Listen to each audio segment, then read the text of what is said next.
Happy Wednesday, Bethel. Today I'm going to call this Randy's Ramblings because I was rambling just a little bit on Sunday and I think I may have lost a few of you. And so there was a little bit of feedback and I needed some visuals, so I wanted to just take a couple minutes and maybe clarify. Maybe in my excitement for sharing some information, I lacked in the execution. So I just want to share just a couple minutes here. I'm going to try to keep this as short as I can. A little bit of an explanation with visuals of what I was trying to explain on Sunday. We're looking at the book of Esther.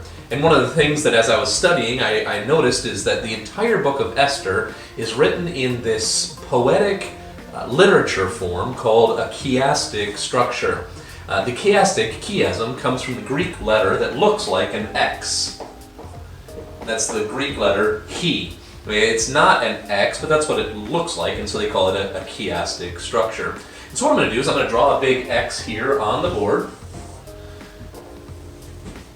And we're going to work our way through the structure. And the reason that it's that way is because you start with the outsides, the letter A.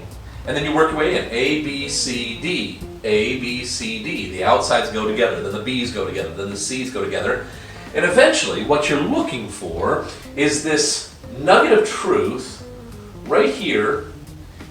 Whoops. Oh, by the way, teachers, great way to clean your board. Hand sanitizer. I know it's like gold right now, but just put a little bit on a paper towel. You can wipe that down real quick. But you're looking for the nugget of truth right in the center of the structure. Now, what we see in the book of Esther is this big chiastic structure. So we're going to start up here with A. And I'm going to label this just slightly different than maybe I did on Sunday morning. You get feasts and salvation. That was chapter 1 and 2. But down here in chapter 8 and 9,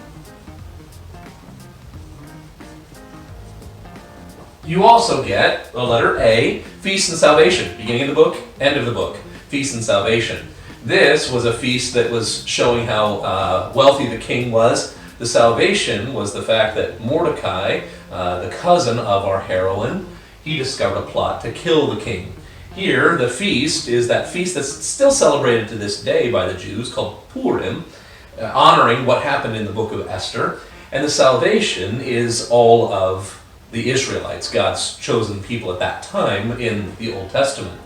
So then you keep working your way through the book. If you're going, the next chapters, the next thing that we find in our structure, the B, if you will, is elevation and edicts. And we get the same thing. So this is in chapter 3, and then again in chapter 8, you also have an elevation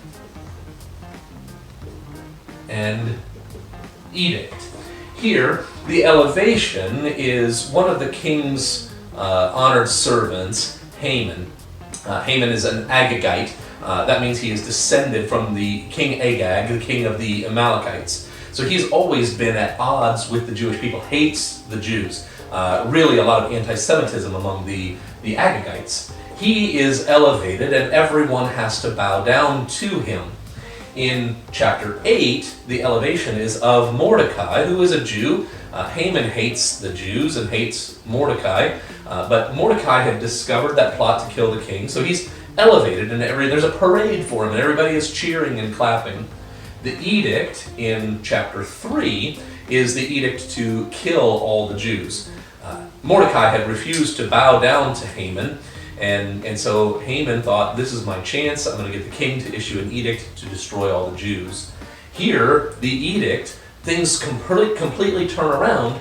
The edict is actually the salvation of the Jews. And so Esther and Mordecai, they make plans, when you know the whole story, they make plans to save the Jewish people, and so the king places an edict that the Jews are allowed to defend themselves and can essentially murder everyone who's coming at them.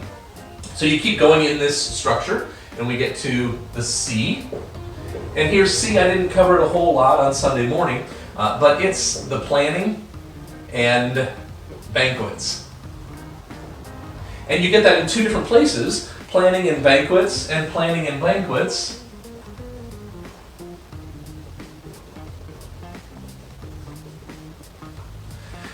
Same type of thing is going on in both of those, but they're really creating this sandwich, these bookends, this chiastic structure.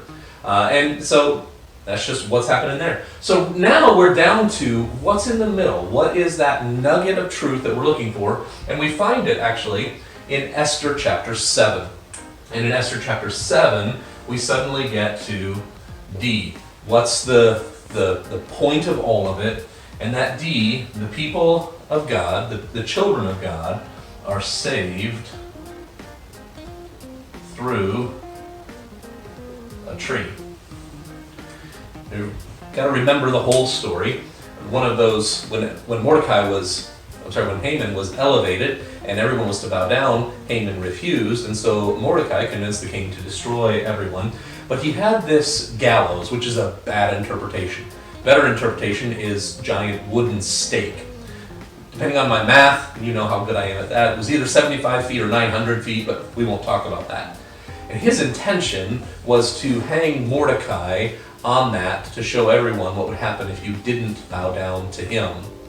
Well, through this whole process, God flips that upside down, and in the end, Haman is hung on that very same tree that was intended for Mordecai. What was intended to destroy the nation of Israel now is looked upon as their salvation. Now, the reason that this is the nugget, the reason that this is the core, the center of all of that, is because here in the Old Testament, 500 years or so before the birth of Christ, we get a picture of Jesus. You see, on a tree outside of Jerusalem, Satan intended for the destruction of the Son of God and of the people of God. But what Satan intended for evil, God used for good. And in the process on that tree outside of Jerusalem, sin, death, and hell were defeated through the death, burial, and resurrection of Jesus. And so through that tree, we now see salvation.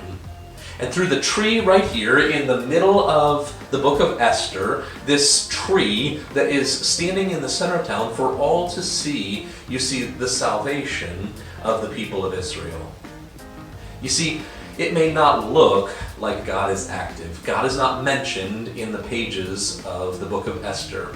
But when we see everything pointing to this one thing, it's like a giant arrow right in the center of the book of Esther, salvation through a tree. Christian, we can't lose sight of the fact that God is involved even when it appears he is absent. God is active in your life even if he appears absent right now. He cares for you so much that he is writing your story just as carefully and just as methodically as he wrote the book of Esther in this structure.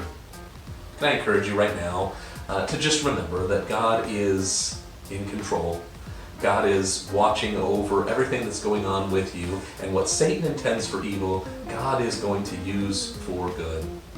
Hey, this last week was a little bit more academic.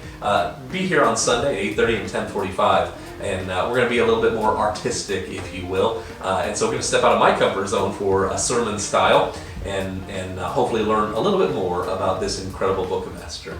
So I'll see you on Sunday.